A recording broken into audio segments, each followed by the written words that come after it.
प्रिय विद्यार्थियों, पिछली क्लास में हमने एक्सरसाइज 7.2 में 6 क्वेश्चन कंप्लीट कर लिए थे। आज हमें क्वेश्चन संख्या 7 से स्टार्ट कर रहे हैं। देखना क्वेश्चन संख्या 7 आपका क्या कहता है कि बिंदु ए के निर्देशांक ज्ञात कीजिए। इसके निर्देशांक निकालने हैं ए की, तो बिंदु ए के निर्देशांक ज्ञात कीजिए। तो निर्देशांक नहीं है हमारे पास में।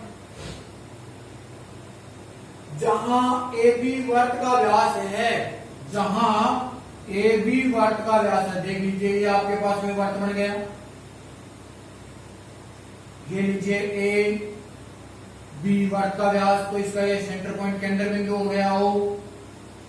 ए बी वर्त का व्यास है जिसका केंद्र 2-3 है। केंद्र के निर्देशांक 2-3 तथा बी के निर्देशांक 1-4।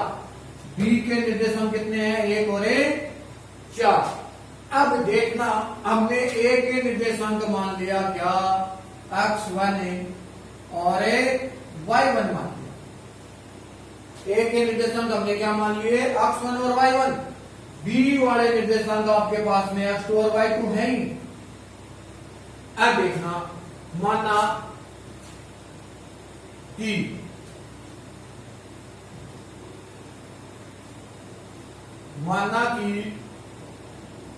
ए के निर्देशांक x1 और y1 है।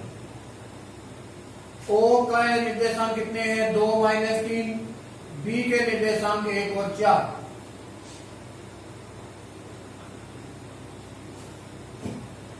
अब देखना, बी के निर्देशांक 1 और 4। तो ए बी का मध्य बिंदु ओ है क्या? क्यों? कि वर्त के केंद्र से परिधि की जो दूरी होती है, उस दूरी का नाम क्या होता है? त्रिज्या होती है। तो ये त्रिज्या और ये भी त्रिज्या, उन दोनों त्रिज्याओं की लंबाई क्या होती है? सेम। इसका मतलब ए बी का बिल्कुल मध्य बिंदु क्या है? ओ है। तो आप सूत्र किसका लगाओगे? मध्य बिंदु के निर्देशांक का। तो क्या लिखोगे? ए बी का मध्य बिंदु ओ है। इसका मतलब मध्य बिंदु के निर्देशांक का सूत्र लगा दो। क्या होता है? x बराबर x1 प्लस x2 बटा 2। ओ मध्य बिंदु है, इसका मतलब ये x और y के मान हो गए। तो x का मान कितना हुआ? 2। x1 का मान x1 ही है, प्लस x2 का मान हो गया 1/2। इसके बटा में आपने क्या कर दिया? 1। तो क्या लिखोगे? x1 प्लस 1 बराबर 2 दूनी 4, और x1 बराबर हो गया 4 - 1। x1 बराबर कितना हो गया? 3। इसी प्रकार आप y का फॉर्मूला लगाओ। y बराबर y1 प्लस y2 बटा 2।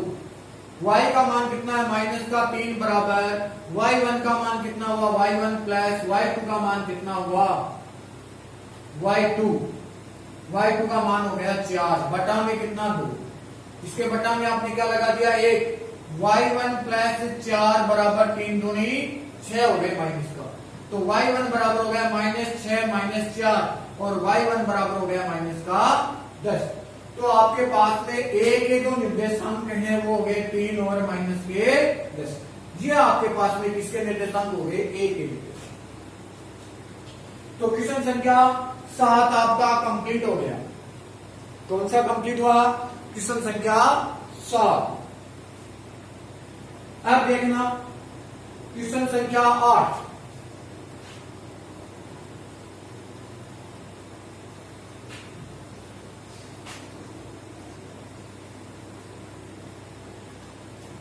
क्वेश्चन नंबर 8 आपका क्या कहता है? यदि ए और बी क्रमशः है, ए आपके पास में दे रखा है -2 बी आपके पास में दे रखा है 2-4 हो, तो बिंदु P के निर्देशांक ज्ञात कीजिए। इसके निर्देशांक निकालने हैं P के निर्देशांक। P के निर्देशांक ये आपको याद करना है, इसका मतलब क्वेश्चन मार्क, ताकि AP बराबर क्या दे रखा है 3/7 AB P रेखाखंड AB पर स्थित हो।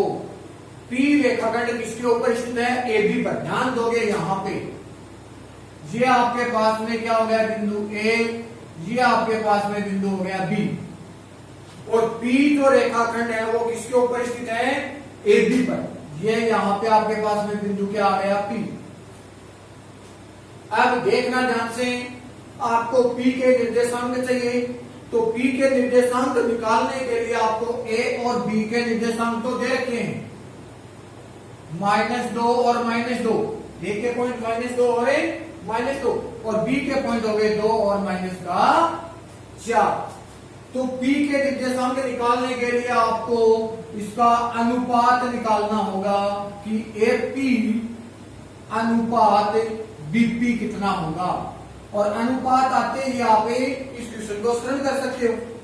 ध्यान दो, आपके पास में इसने AP को दे रखा है, आपको निकालना क्या? BP। दोनों का अनुपात निकाल लेंगे, तो क्या लिखोगे? BP बराबर, ध्यान दो डायग्राम की तरफ, BP यहां से लेकर के यहां तक BP है, तो आप क्या करोगे? इस पूरी AB में से, इसी पूरी AB में से आप इधर वाला AP घटा दो, तो इधर वाला BP बच जाएगा क्या? तो आपने क्या लिखा? AP माइनस क्या लिखा? AB minus AP। पूरे AB में से आप क्या घटा दोगे? AP को घटा दोगे। ठीक हो गई बात? पूरे AB में से आपने किसको घटाया? AP को घटाया, क्या बच गया? BP बच गया। AB माइनस AP, तो BP इक्वल है AB का मान तो AB है, माइनस AP का मान ये दे रखा 3/7 AB। तो BP बराबर क्या हो गया? 7 आपका लघुत्तम हो गया, 7 AB माइनस 3 AB। तो BP इक्वल आपका क्या हो जाएगा? 4/7 AB। ये किसका मान हो गया? BP का मान हो गया। अब आपको निकालना क्या है? AP अनुपात BP। तो क्या लिखोगे? AP अनुपात BP। क्या हुआ? AP का मान आपके पास में है 3/7 AB अनुपात 4/7 AB, और AB से AB कट हो गया, नीचे वाले 7 से 7 कट हो गया, 3/4। यहां तक क्लियर हो गई बात? अब ध्यान दोगे, क्या लिखोगे? AB रेखाखंड को बिंदु P 3/4 में विभाजित करता है। अब आपके पास में अनुपात आ गया, तो हमें P के निर्देशांक निकाल सकते हैं। क्या लिखोगे? P के निर्देशांक क्या होगा? सूत्र x बराबर m1x2 प्लस m2x1 बटा में m1 प्लस m2। तो x बराबर m1 का मान, अनुपात कितना है? 3 गुणा x2। देखो ये x1 है, y1 हो गया, और ये x2 और y2। x2 का मान हुआ 2 प्लस m2, 4 गुणा x1 का मान हो गया माइनस का 2 बटा में 3 + 4। यहां तक ठीक हो गई बात? x बराबर 6 - 8 बटा में कितना? 7। तो x बराबर हो गया माइनस का 2/7। ये तो किसका मान निकल गया? x का। अब किसका निकालते हैं? y का। तो y बराबर m1 y2 plus m2 y1 बटा में m1 प्लस m2। y बराबर m1 का मान 3 गुणा y2 कितना है? माइनस का 4 प्लस m2 का मान 4 गुणा y1 का मान कितना है? माइनस का 2 बटा में 3 + 4। y बराबर माइनस का 12 माइनस के 8 बटा 4 और 3 कितने हो गए? 7। y बराबर हो गए माइनस के 20/7। तो आपके पास में P के जो निर्देशांक हुए वो हो गए माइनस के 2/7 और माइनस के 20/7। ये किसके निर्देशांक हो गए? P के निर्देशांक हो गए। तो क्वेश्चन संख्या 8 आपको कंप्लीट हुआ। अब हमें क्वेश्चन संख्या 9 करते हैं। तो देखना क्वेश्चन नंबर 9,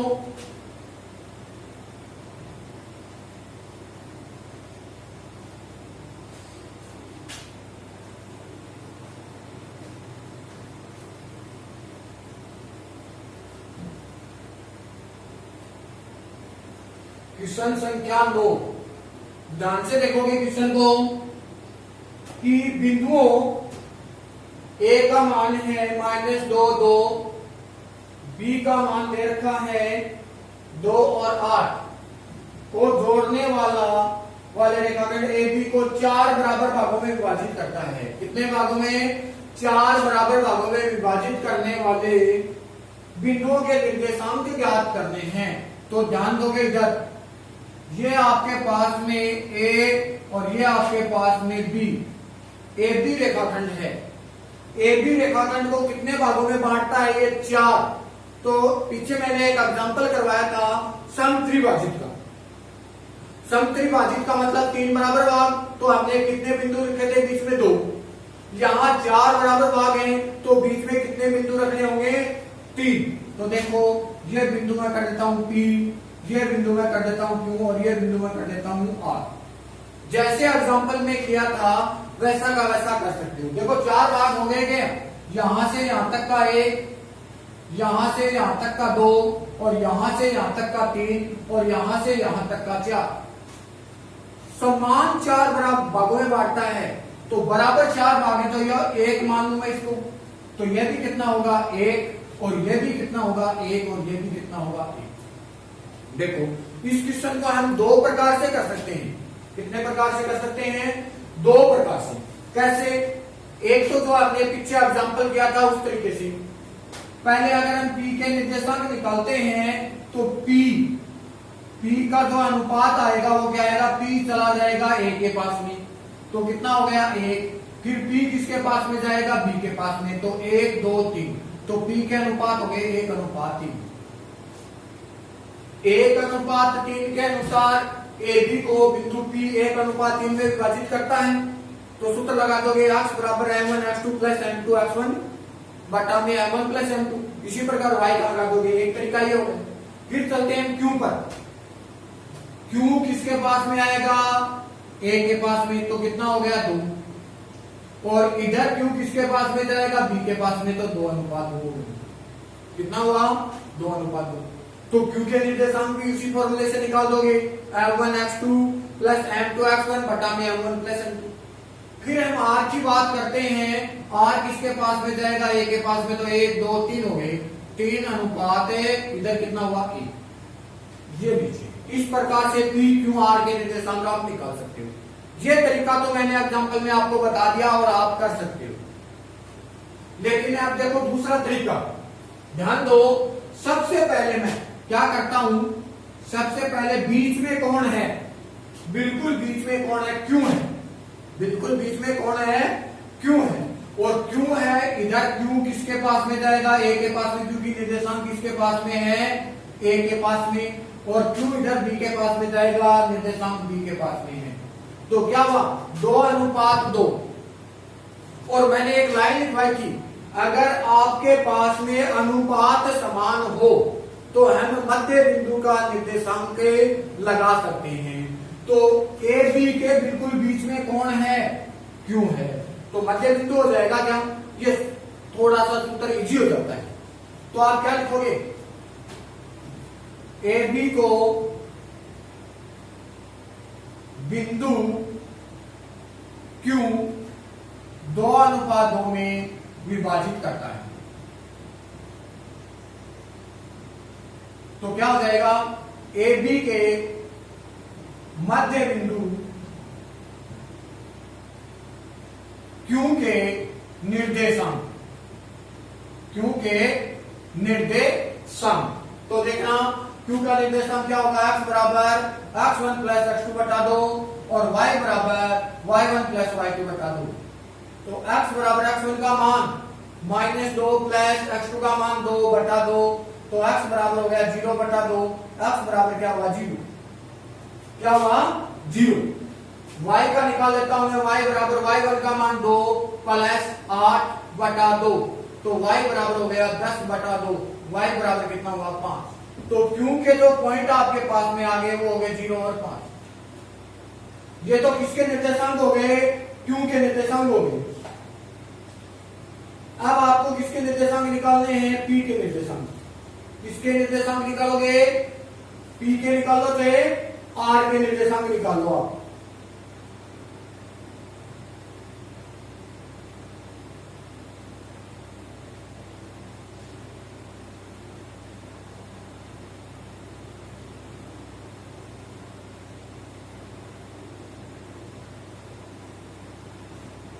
अब देखो हम लेते हैं किसका निर्देशांक?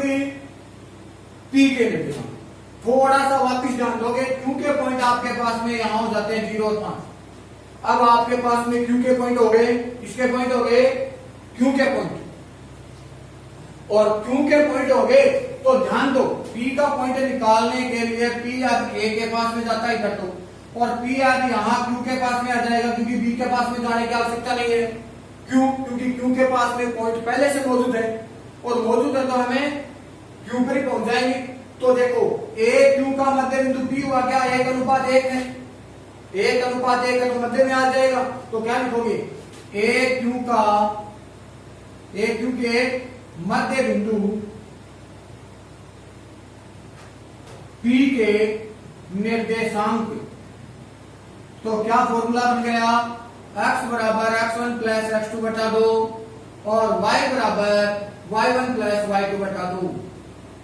तो x बराबर x1 का मान -2 प्लस x2 का मान 0 बटा में 2, x बराबर -2/2, x बराबर -1, y बराबर y1 का मान 2 प्लस 5/2, y बराबर क्या हो गया? 7/2।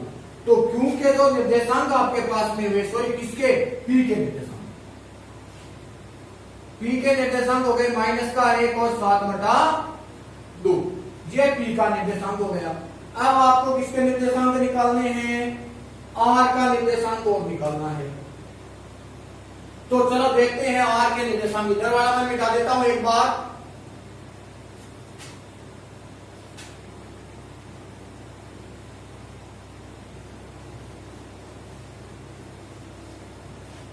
तो आपके पास में आर के निर्देशांक निकालोगे तो ध्यान देना कि क्यू आर है, उधर क्यू के पास में आ जाएगा, पॉइंट है। आर है इधर है, बी के पास में आ जाएगा, इसके पास में भी पॉइंट है। तो 1:1 है, इसका मतलब ये भी बिल्कुल मध्य में है। तो क्या लिखोगे? क्यूबी के मध्य बिंदु, क्यूबी के मध्य बिंदु आर के निर्देशांक, आर के निर्देशांक। तो x बराबर सूत्र क्या हुआ? x1 प्लस x2/2 और y बराबर हुआ y1 प्लस y2/2। तो x बराबर x1 का मान q और b, q का मान हुआ 0 प्लस x1 का मान, x2 का मान 2/2। तो x बराबर हो गया 2/2, x बराबर हो गया 1। दूसरा y बराबर y1 का मान 5 प्लस 8/2, y बराबर 13/2। तो आपके पास में r के जो निर्देशांक हुआ वो 1 और 13/2 हो गए। अब देखना p के पॉइंट भी आ गए, q के पॉइंट भी आ गए और r के भी आ गए। तो आप तरफ से लिखना चाहते हो तो p के निर्देशांक तो -1 और 7/2, q के निर्देशांक आ गए 0 और 5 और r के जो निर्देशांक आए हैं वो हो गए 1 और 13/2। ये आपका क्वेश्चन संख्या 9 कंप्लीट हो गया। अब लास्ट क्वेश्चन है आपके पास में क्वेश्चन नंबर 10। तो देखना क्वेश्चन संख्या 10।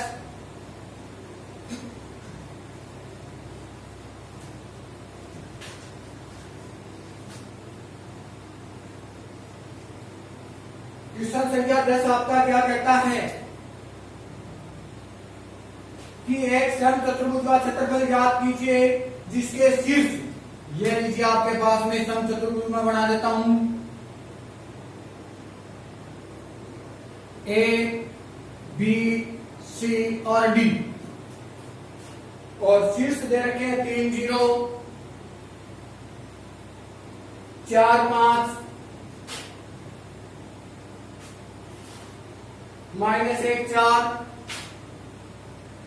और डी के दो पॉइंट हैं वो हैं हमारे पास में -2 -1 -1 तो मैं लिख देता हूं ए के पॉइंट 3 0, बी के पॉइंट हो गए 4 5, सी के पॉइंट हो गए -1 4 और डी के पॉइंट हो गए -2 और -1। अब देखो समचतुर्भुज का क्षेत्रफल आपको याद करना है। समचतुर्भुज का क्षेत्रफल का सूत्र क्या होता है? 1/2 गुणा विकिरणों का गुणनफल। 1/2 गुणा विकिरणों का गुणनफल। तो आपको सबसे पहले विकिरण एसी निकालना है और फिर विकिरण क्या निकालना है? बीडी। चाहे आप विकिरण बीडी निकाल लो पहले, एसी विकिरण बाद में निकाल लो, कोई दिक्कत नहीं है। तो हम निकालेंगे विकिरण एसी की लंबाई। लंबाई का मतलब क्या होता है? दूरी। तो दूरी का सूत्र लगाओगे एसी, तो दूरी के लिए हम एसी स्क्वायर का फॉर्मूला लगाते हैं। तो क्या हो जाएगा? x2 - x1 का whole square plus y2 - y1 का होल स्क्वायर, दूरी सूत्र। ए और सी, यहां x1 y1 हुआ, सी में क्या हुआ? x2 और y2 हुआ। तो देखो एसी का स्क्वायर आपने क्या लिखा? x2 का मान -1 माइनस x1 का मान कितना हुआ? 3 का होल स्क्वायर प्लस y2 का मान कितना हुआ? 4 माइनस y1 क्या हो गया? 0 का स्क्वायर। यहां तक क्लियर हुई बात। फिर आपने लिखा एसी का स्क्वायर -4 का स्क्वायर कर दूं प्लस 4 का स्क्वायर।